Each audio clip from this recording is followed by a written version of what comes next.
Ya, mari Bapak Ibu sebelum kita mendengar firman Tuhan kita berdoa terlebih dahulu. Tuhan, hidup kami cuma satu kali. Ingatkan kami Tuhan bukan sebagai doktrin. Karena kami sudah tahu hidup kami memang cuma satu kali. Tetapi sadarkan sesadar-sadarnya bahwa kesempatan yang kami miliki juga singkat. Oleh karena itu bantu kami, tolong kami supaya di dalam hidup yang satu kali ini kami bisa melakukan sesuatu yang bernilai dan bermakna. Bukan hanya di dunia ini tetapi bagi kerajaan surga.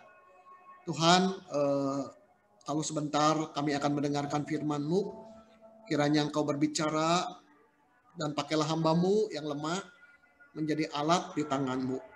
Terima kasih Tuhan, tolonglah kami konsentrasi, tolonglah kami berespon kepada Tuhan, dan kiranya kami menghargai firman-Mu, sekalipun kami mendengarnya lewat virtual atau lewat Zoom. Berbicaralah kepada kami Tuhan, karena kami siap untuk mendengarkannya, dan bantu kami untuk melakukannya. Dalam nama Tuhan Yesus kami berdoa, amin. Saudara, firman Tuhan pada malam hari ini terambil dari 1 Petrus 3 ayat 15 sampai 16. Saya akan bacakan demikian firman Tuhan. Tetapi kuduskanlah Kristus di dalam hatimu sebagai Tuhan. Dan siap sedialah pada segala waktu untuk memberi pertanggungan jawab kepada tiap-tiap orang yang meminta pertanggungan jawab dari kamu tentang pengharapan yang ada padamu. Tetapi haruslah dengan lemah lembut dan hormat dan dengan hati nurani yang murni. Saudara, sampai di sini firman Tuhan. Saudara yang dikasih oleh Tuhan, saya percaya ya setiap kita rindu dipakai Tuhan. Ya di dalam konteks tema khotbah kita pada malam hari ini, rindu memenangkan sebanyak mungkin jiwa. Apakah itu anggota keluarga kita, apakah itu orang lain, atau siapapun juga. Ya saya percaya saudara-saudara, setiap kita rindu ya memenangkan sebanyak mungkin orang.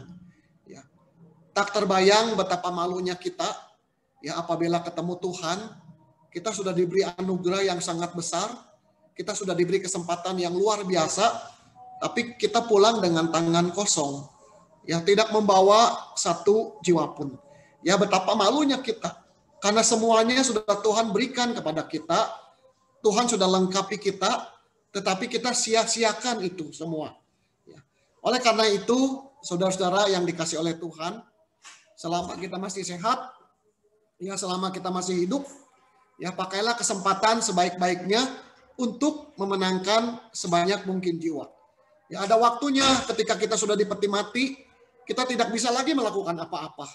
Tetapi sekarang selama masih hidup, selama masih sehat, kita pakai kesempatan ini untuk memenangkan sebanyak mungkin jiwa. Amin saudara. Tetapi saudara yang harus kita ingat, ya pemenang jiwa yang sejati itu bukan diri kita, ya tetapi Roh Kudus.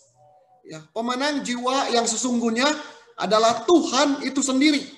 Ya kita cuma alat di tangannya saja. Ya jadi saudara jangan kita melihat diri kita yang nomor satu. Ya kita cuma alat saja. Ya karena pemenang jiwa yang sejati adalah Tuhan Yesus Kristus. Nah saudara-saudara yang dikasih oleh Tuhan, karena Tuhan adalah pemenang jiwa yang sejati, maka ada dua kebenaran yang harus kita pahami. Ya yang pertama saudara, kita tuh harus lebih tenang. Ya kenapa harus lebih tenang? Karena memenangkan jiwa itu tidak tergantung sepenuhnya dari diri kita. Ya, tidak tergantung sepenuhnya dari usaha kita. Ya tetapi bergantung penuh kepada Roh Kudus. Ya puji Tuhan saudara-saudara. Ya itu kebenaran yang pertama yang harus kita tanamkan di dalam hati kita.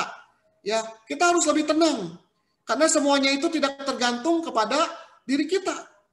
Ya, apabila bergantung kepada diri kita, ya memenangkan jiwa itu diserahkan kepada kita, saya percaya saudara hasilnya adalah nol besar.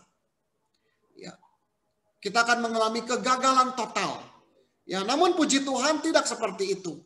Ya, kenapa? Karena diri kita cuma alat saja di tangannya. Itu kebenaran yang pertama, saudara.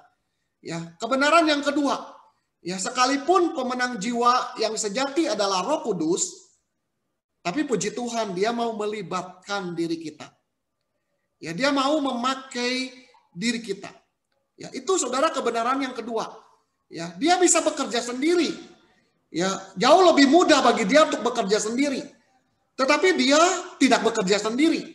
Ya, dia mau melibatkan kita. Dia rindu kita ikut ambil bagian di dalam pekerjaan yang mulia, yaitu memenangkan jiwa ini. Ya. Tetapi saudara, apabila kita membaca Alkitab dengan teliti, ya, sekalipun dia mau melibatkan kita, ya, dia tidak akan melibatkan sembarang orang. Ya. Saudara, kita bisa baca di dalam Alkitab, dia hanya pakai orang-orang tertentu saja. Ya, memang dia rindu memakai semua orang. Dia rindu memakai semua murid-muridnya. Dia rindu memakai semua anak Tuhan. Ya, tetapi saudara-saudara yang dikasih oleh Tuhan, dia hanya pakai orang yang taat kepada perintah Tuhan. Dia hanya pakai orang yang mau ikut aturan Tuhan. Ya. Saudara, sejarah gereja membuktikan kebenaran tersebut. Ya, ada banyak orang Kristen di dunia ini, tetapi dia tidak pakai semua orang Kristen. Ya, ada banyak juga hamba Tuhan di dalam dunia ini, tetapi dia juga tidak pakai semua hamba Tuhan. Dia pakai orang-orang tertentu lebih dibanding yang lainnya. Ya, kenapa saudara dia pakai orang-orang tertentu lebih? Kenapa dia mencurahkan kuasanya lebih besar kepada orang-orang tertentu daripada orang yang lainnya? Ya, memang saudara, ini adalah kedaulatan Tuhan dan juga anugerah Tuhan. Tetapi di sisi lain, saudara-saudara, dia juga menerapkan syarat ya agar kita bisa dipakai lebih dalam tanda petik oleh dirinya. Nah, saudara, 1 Petrus 3 ayat 15 dan 16 itu mencatat syaratnya. Ya, apa yang bisa kita pelajari? Ya, di dalam 1 Petrus 3 ayat 15 sampai 16. Yang pertama, saudara-saudara, Roh Kudus berkenan memakai anak Tuhan yang serius ya dalam usaha memenangkan jiwa. Itu kebenaran pertama, saudara, yang bisa kita pelajari di dalam 1 Petrus 3 ayat 15 dan 16. Ya, garis bawahi, saudara-saudara, Tuhan berkenan memakai anaknya yang serius di dalam usaha memenangkan jiwa. Ya, bukan yang setengah hati, bukan yang ala kadarnya, bukan yang tidak serius. Ya, tetapi Tuhan berkenan memakai orang Kristen yang serius, yang bersungguh hati di dalam usaha memenangkan jiwa. Ya, saudara, pada malam hari ini mari kita bertanya kepada diri kita sendiri.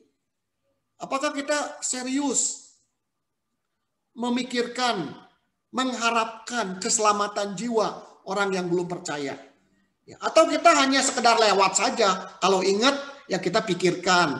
Kalau ingat kita harapkan. Tetapi kalau tidak ingat ya nggak apa-apa. Saudara-saudara yang dikasih oleh Tuhan, apakah kita bersungguh hati ya, mengharapkan pertobatan mereka? Ya. Saudara yang dikasih oleh Tuhan, apabila kita serius, apabila kita sungguh hati, ya saya percaya kita pasti berani membayar harganya. Semahal apapun harganya, kita pasti rela membayarnya. Nah, saudara, 1 Petrus 3 ayat 15a menulis, orang yang serius memperjuangkan, memenangkan jiwa adalah orang yang bersedia mengkuduskan Kristus di dalam hidupnya. Ya, 1 Petrus 3 ayat 15a, kuduskanlah Kristus dalam hatimu sebagai Tuhan. Saudara, orang yang serius di dalam usaha memenangkan jiwa pasti rela, pasti mau, pasti bersedia mengkuduskan Kristus di dalam hatinya sebagai Tuhan. Ini tanda yang pertama, saudara-saudara, orang yang serius. Nah, saudara, apa sih artinya mengkuduskan Kristus? Ya, bukankah Tuhan Yesus jauh lebih kudus dari diri kita? Mengapa kita harus mengkuduskan Dia? Ya. Saudara, arti dari mengkuduskan Kristus adalah di dalam konteksnya sebetulnya memiliki hati yang takut dan hormat kepada dirinya. Ya, ini artinya mengkuduskan Kristus. Saudara, kalau saudara mengkuduskan Kristus sebagai Tuhan di dalam hatimu, maka engkau pasti akan takut dan hormat kepadanya di dalam segala hal. Ya, ketika saudara menjalani hidup ini, ketika saudara mau mengambil keputusan, ketika saudara mau berbicara sesuatu, ya pasti saudara-saudara, kalau orang yang mengkuduskan Kristus, itu adalah orang yang takut dan hormat kepada dirinya. Di mana orang itu sungguh-sungguh menghormati dirinya sebagai Tuhan. Ya, benar-benar menghormati dirinya. Ya. Di mana ada tempat khusus yang kita beri kepada dia. Ya, dan dia menempati tempat yang khusus itu. Artinya yang tertinggi di dalam hati dan hidup kita. Yaitu sebagai Tuhan yang berhak memerintah, yang menguasai kehidupan kita. Ya, di mana titah-titahnya menjadi prioritas yang harus kita kerjakan. Ya, di mana firman-Nya menjadi kerinduan kita untuk kita lakukan. Saudara, banyak orang Kristen yang mengabaikan firman Tuhan, tetapi menyebut diri Kristus sebagai Tuhan. Itu bertolak belakang, saudara-saudara. Karena orang yang mengkuduskan Kristus di dalam hidupnya sebagai Tuhan, pasti akan mentaati firman-Nya. Dengan segala keterbatasan, dengan segala kekurangan dan kelebihan. Nah, saudara-saudara yang dikasih oleh Tuhan, orang yang mengkuduskan dirinya pasti akan mentaati dan menjalani hidupnya di dalam kebenaran firman Tuhan.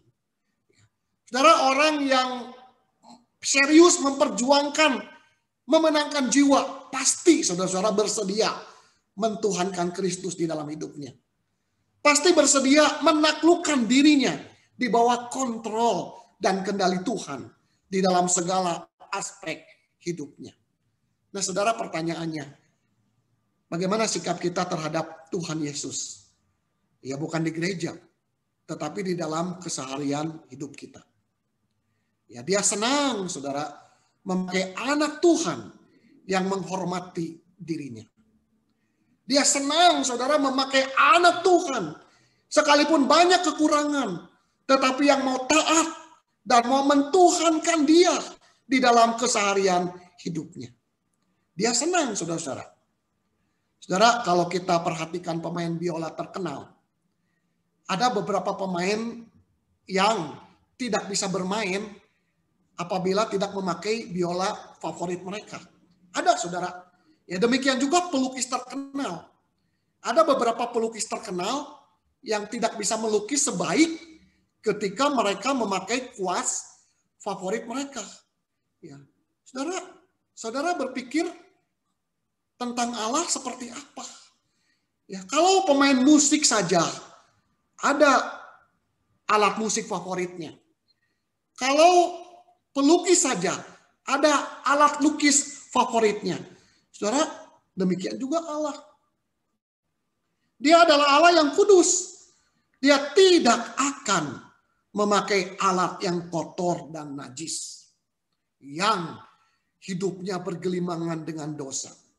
Dia tidak akan pakai alat yang seperti itu. Tidak akan pakai.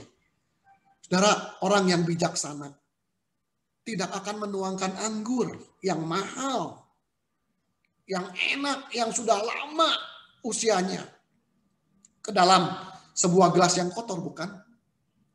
Apalagi Tuhan Yesus. Dia tidak akan bekerja melalui alat yang membuat dirinya harus kompromi dengan sesuatu yang kotor dan najis. Tidak akan, saudara-saudara. Saudara yang dikasih oleh Tuhan, dia senang memakai orang Kristen yang serius di dalam usaha memenangkan jiwa. Dia senang memakai anak Tuhan yang berjuang mengkuduskan Kristus di dalam keseharian hidupnya. Saudara yang dikasih oleh Tuhan, sebagai hamba Tuhan, saya menghimbau, jangan sia-siakan hidup kita. Jangan sia-siakan hidup kita yang cuma satu kali ini. Ya, jangan, saudara. Jangan karena masih ada dosa kesayangan dan kita tidak mau melepaskannya, sehingga kita tidak bisa dipakai secara optimal oleh Tuhan. Jangan, saudara-saudara. Buang dosa kesayangan. Buang apa yang menghalangi kita sehingga kita bisa dipakai Tuhan secara luar biasa. Saudara, Injil yang kudus dan mulia itu harus ditopang oleh pemberitanya yang juga hidup kudus dan mulia seperti tuntutan firman Tuhan. Saudara, maukah saudara mengkuduskan Kristus di dalam keseharian hidup saudara? Ya. Saudara, mari kita lihat kepada pemberitanya dulu daripada beritanya. Ya, kita harus mengkuduskan diri sehingga kita efektif dipakai Tuhan ketika kita mengabarkan Injil. Itu yang pertama. Yang kedua, saudara-saudara, apa yang bisa kita pelajari di dalam 1 Petrus 3 ayat 15 dan 16 ini? Roh Kudus senang memakai anak Tuhan yang prioritas utama hidupnya adalah memenangkan jiwa. Saudara, garis bawahi ya. Roh Kudus itu senang memakai anak Tuhan yang prioritas utama hidupnya. Salah satu prioritas utama hidupnya adalah memenangkan jiwa. Saudara, merindukan jiwa yang bertobat merupakan kerinduan yang sangat mulia. Yang juga merupakan isi hati Tuhan yang terdalam. Saudara, apabila hati Tuhan dibuka, saya percaya di dalamnya kita bisa menemukan kerinduan hati menyelamatkan jiwa yang terhilang. Dan Tuhan kita senang, saudara-saudara, melihat orang Kristen yang memiliki hati seperti dirinya. Oleh karena itu, saudara, dia akan pakai mereka yang prioritas utama hidupnya adalah memenangkan jiwa. Ya, saudara, memenangkan jiwa itu urutan keberapa yang paling penting di dalam hidup kita. Ya, mari saudara kita evaluasi diri. Ya, saudara jangan berkata saya ingin mengabarkan Injil. Ya, PMPI sudah mulai, saya ingin memenangkan jiwa. Tapi kalau saudara tidak jadikan itu sebagai prioritas di dalam keseharian hidup saudara, itu cuma omong kosong saja. Itu cuma ikut-ikutan saja. Ya, saudara-saudara yang dikasih oleh Tuhan, seberapa dalam kerinduan kita agar kita bisa menjadi pemenang jiwa. Ya, di tengah bisnis kita, di tengah usaha kita, di tengah kesibukan keluarga kita, di tengah hobi yang begitu banyak. Saudara, seberapa dalam kerinduan itu bercokol di dalam hati kita. Saudara, tanda orang yang memprioritaskan memenangkan jiwa di dalam hidupnya. Itu bisa kita baca di dalam 1 Petrus 3 ayat 15 bagian B. Ya, demikian firman Tuhan, siap sedialah pada segala waktu untuk memberi pertanggungjawab dari kamu tentang pengharapan yang ada padamu. Ya, orang yang memprioritaskan memenangkan jiwa di dalam hidupnya, tandanya adalah siap sedia memberi jawab. Ya, kalau di dalam konteks pengabaran Injil, siap memberitakan Injil, baik atau tidak baik waktunya. Di dalam kondisi dan situasi apapun, saudara-saudara, ya, anak Tuhan yang prioritas hidupnya adalah memenangkan jiwa, pasti selalu tergerak memberitakan Injil. Pasti selalu rindu mencari kesempatan untuk memberitakan Injil.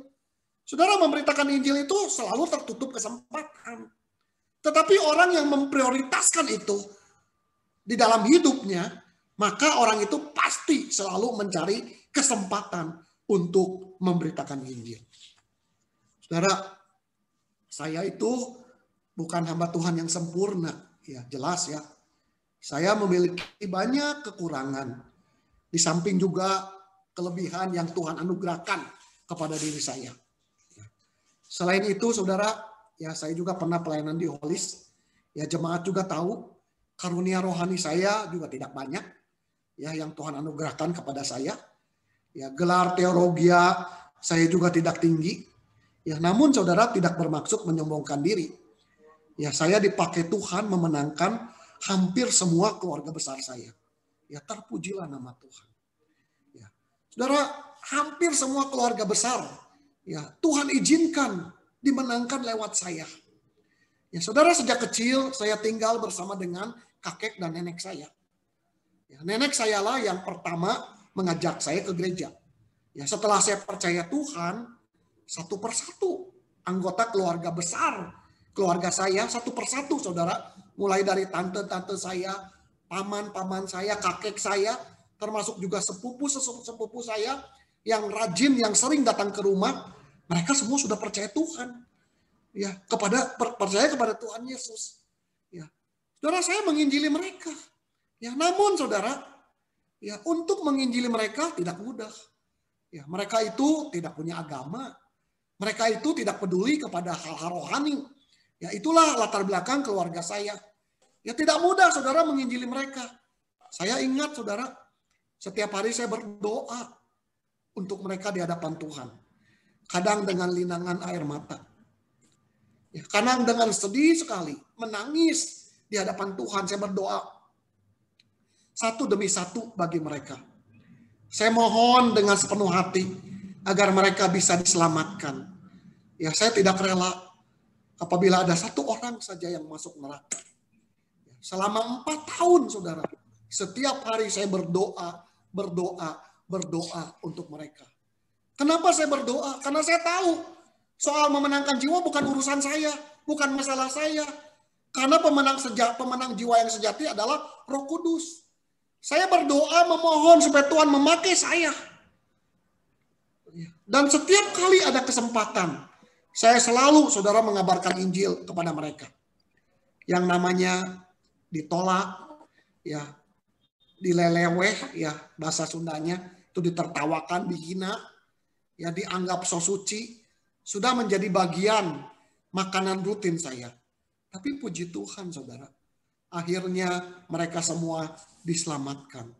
Ya, saya percaya semua itu anugerah besar kepada keluarga besar saya yang dulunya tidak punya agama, tetapi akhirnya satu demi satu percaya kepada Tuhan Yesus. Ya, saudara, saya tidak punya banyak hal di dalam diri saya, tapi saya mohon kepada Tuhan, jadikan Tuhan memenangkan jiwa sebagai prioritas utama di dalam hidup saya yang cuma satu kali ini. Saudara yang dikasih oleh Tuhan, sebagai hamba Tuhan saya ingin bertanya, sedalam apa kerinduan saudara melihat keluarga saudara atau orang yang belum percaya diselamatkan? Sedalam apa saudara? Ya. Saudara berani bayar harga semahal apa agar mereka bisa diselamatkan? Ya.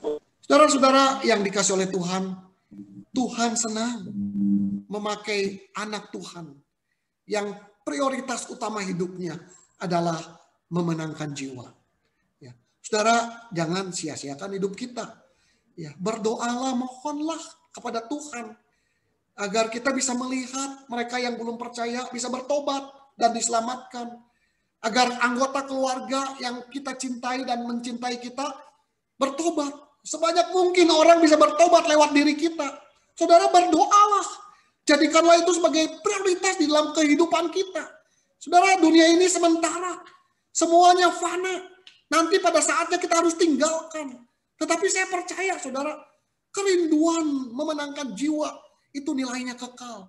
Kita akan ketemu dengan mereka yang kita injili, yang kita doakan setiap hari dengan linangan air mata. Ketemu dengan kita di surga. Oh saudara, betapa indahnya apabila Tuhan izinkan itu terjadi di dalam kehidupan kita. Dan yang ketiga, saudara, yang terakhir. Roh Kudus senang memakai anak Tuhan yang rendah hati. Yang sadar bahwa dirinya adalah mantan orang berdosa yang telah diselamatkan hanya oleh anugerah dari Tuhan Yesus. Saudara, kita harus sadar. Ya, kita harus ingat, sekalipun kita sudah diselamatkan, sekalipun anugerah Tuhan sudah menjamah diri kita, tetapi saudara-saudara, kita harus sadar, kita dulunya adalah calon neraka. Kita adalah mantan orang berdosa yang telah diselamatkan. Dan ketika kita mengabarkan Injil kepada mereka, kita harus ingat, dulu kita ada di posisi seperti mereka juga. Ya. Saudara, setiap kita dipanggil menjadi saksi. Ya, garis bawahi ya, saksi. Bukan dipanggil sebagai hakim atau jaksa yang harus menghakimi dan mendakwa orang berdosa. Ya, tidak, saudara-saudara. Oleh karena itu 1 Petrus 3 ayat 15c dan 16a mengingatkan kita untuk mengabarkan Injil dengan lemah lembut, dengan hormat, dan dengan hati nurani yang murni. Itu artinya Injil yang indah dan mulia harus diberitakan dengan cara yang indah dan mulia juga. Amin, saudara. Ya, jangan sampai Injil yang mulia, yang agung, yang indah itu disampaikan dengan cara yang tidak benar, sehingga orang menjadi batu sandungan bagi orang yang mendengarnya. Saudara, saya masih ingat waktu remaja, waktu belum percaya kepada Tuhan Yesus, ya, saya memiliki banyak teman yang adalah orang Kristen, yang rajin ke gereja. Bahkan mereka itu adalah aktivis-aktivis yang sangat aktif di gereja. Ya, satu kali saudara, teman saya, ya, tetapi dengan nada sedikit ngenyek, ya, dengan sedikit ngejek berkata, kalau saya mati, saya pasti masuk surga. Kamu bagaimana? Ya, dia berkata begitu sambil menaikkan dagunya di depan saya. Oh, saudara-saudara, ya, setelah itu dia memperkenalkan Tuhan Yesus, bahwa dia mati disalib, pada hari ketiga bangkit. Ya, saudara, dalam hati saya, ya, saya berkata, saya nggak percaya tuh dengan teman saya ini. Ngomongnya aja begitu sombong. Ngomongnya aja begitu arogan, merendahkan diri saya. Ya, saya nggak percaya sih kalau dia itu nanti mati masuk surga. Ya, saudara, saya jujur merasa terhina dengan cara ngomong yang seperti itu. Padahal yang diomongkan itu adalah firman Tuhan. Ya, orang berdosa kalau mati masuk neraka. Orang percaya kalau mati masuk surga. Ya, Yesus adalah juru selamat. Tetapi cara ngomongnya, saudara, cara penyampaiannya yang kurang bijaksana. Ya, saudara, firman Tuhan meminta kita untuk lemah lembut saat kita memberitakan Injil. Ya, lemah lembut bukan berarti lemah. Justru kuat. Ya, kuat mengalahkan emosi dan ego kita ketika kita mengabarkan Injil. Saudara, sikap lemah lembut ini diperlukan oleh pemberita kabar baik. Ya, lemah lembut ini merujuk kepada sikap yang bisa mengakomodasi kelemahan orang yang kita injili. Saudara, bukankah orang yang kita injili sering melawan kita, sering emosi tinggi, sering menentang, debat, dan segala macam sikap negatif lainnya.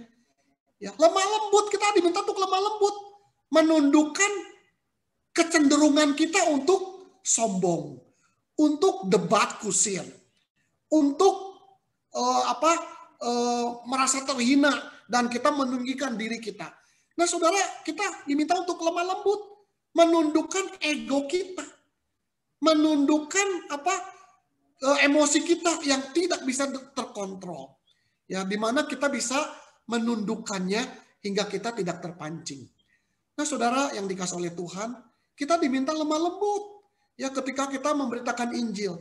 Jangan sampai Injil yang indah kita beritakan dengan emosi yang meledak-ledak. Dengan memandang rendah orang lain. Dan di mana ketika orang lain tidak percaya, kita nggak bisa jaga emosi. Sehingga emosi kita meledak dan kita menjadi tidak waras dan sebagainya dan sebagainya. Oh, saudara, tidak boleh seperti itu. Firman Tuhan mengingatkan kita dengan lemah lembut. Selain itu, saudara, kita juga harus menghormati orang yang kita injili. Memang mereka adalah orang berdosa, tetapi jangan pandang rendah mereka. Karena Tuhan Yesus juga tidak memandang rendah mereka.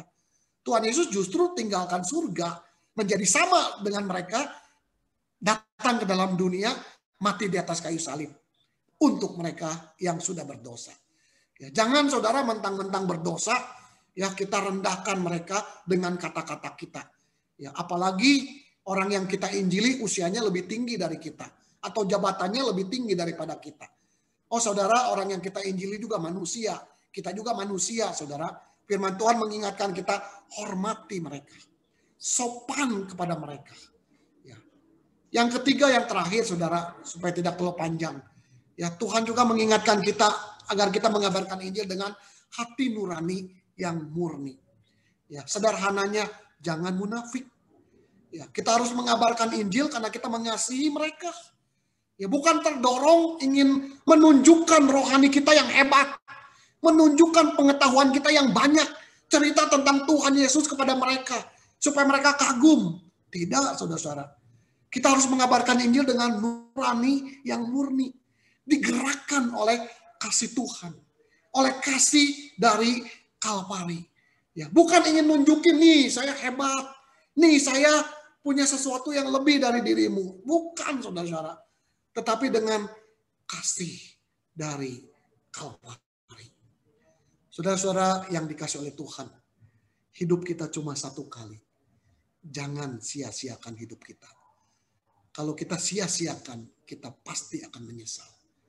Kalau ketemu Tuhan nanti, berapa jiwa yang kita bisa persembahkan kepada Dia. Mari kita tundukkan kepala kita berdoa. Mohon dengan hormat Pendeta Santobi bisa memimpin di dalam doa. Terima kasih Bapak untuk firman yang sungguh luar biasa yang boleh mengingatkan kepada kami bahwa kami hanyalah alat yang Tuhan pakai. Kita bersyukur kalau Allah sudah boleh mengasihi kami. Allah yang sudah campur tangan dalam kehidupan kami sehingga kami boleh diselamatkan. Dan biarlah Tuhan kami rindu Engkau juga pakai setiap kami. Terutama bagaimana kami juga serius dengan hidup kami untuk sungguh-sungguh berkenan di hadapan-Mu. Dan juga serius Tuhan untuk boleh merindukan ada jiwa-jiwa Tuhan untuk dimenangkan. Tuhan tolong kami Bapa supaya sungguh kami juga rindu untuk keluarga kami, sahabat-sahabat kami, teman-teman kami, untuk orang-orang bersama kami. Kami rindu Bapa. Bagaimana Kau juga menangkan. Kau juga menangkan mereka Tuhan melalui setiap kami. Terima kasih Bapa, Tuhan juga pimpin hidup kami. Sehingga hidup kami juga boleh menjadi berkat dengan kesaksian yang boleh ada dalam kehidupan kami. Terima kasih buat hamba-Mu, Pendeta Tan Pausu yang boleh menjadi berkat kebenaran firman Tuhan pada sore hari ini. Dan biarlah setiap kami Bapa juga terus Tuhan ingatkan. Dan biarkan kami terlena dengan kehidupan kami masing-masing. Tapi biarlah kami juga boleh membuka hati, membuka mata, melangkahkan kaki kami Tuhan. Untuk boleh menjangkau orang-orang yang belum mengenal Tuhan. Terima kasih Bapa, bersyukur buat firman-Mu. Tuhan tolong setiap kami untuk terus Tuhan punya hati belas kasihan boleh mengasihi jiwa-jiwa yang belum dimenangkan. Terpujilah Bapa di dalam nama Tuhan Yesus kami dalam ucap syukur. Amin.